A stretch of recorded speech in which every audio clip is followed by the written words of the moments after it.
بسم اللہ الرحمن الرحیم۔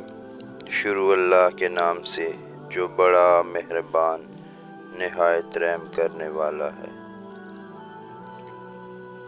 رسول اللہ صلی اللہ علیہ وآلہ وسلم نے فرمایا، جس شخص سے کوئی گناہ سرزد ہو جائے پھر وہ اچھی طرح وضو کرے اور اٹھ کر 2 رکعت نماز پڑھے اور پھر اللہ سے معافی مانگے تو اللہ تعالیٰ اسے ضرور معاف فرما دیتا ہے۔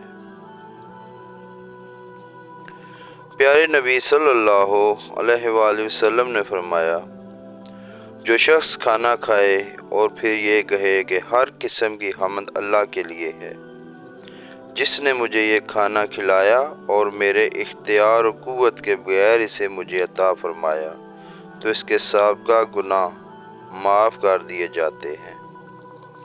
رسول اللہ صلی اللہ علیہ وآلہ وسلم نے ارشاد فرمایا کہ مومن نہ طعنہ زنی کرنے والا ہوتا ہے، نہ لعنت بھیجنے والا، نہ بیہودہ بکنے والا، نہ بے حیائی کی گفتگو کرنے والا۔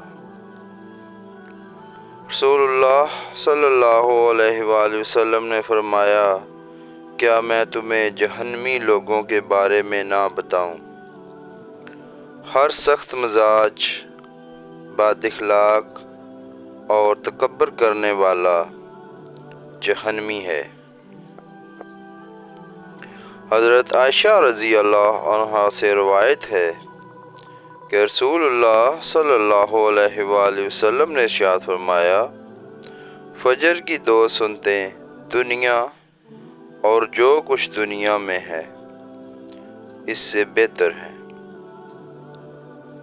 نبی کریم صلی اللہ علیہ وآلہ وسلم نے فرمایا، کیا میں تمہیں وہ بات نہ بتاؤں جو درجے میں روزے، نماز اور صدقے سے بھی افضل ہے؟ صحابہ اکرام نے عرض کی، کیوں نہیں، ضرور بتائیے۔ آپ صلی اللہ علیہ وآلہ وسلم نے فرمایا، لڑنے والوں کے درمیان صلح کروا دینا۔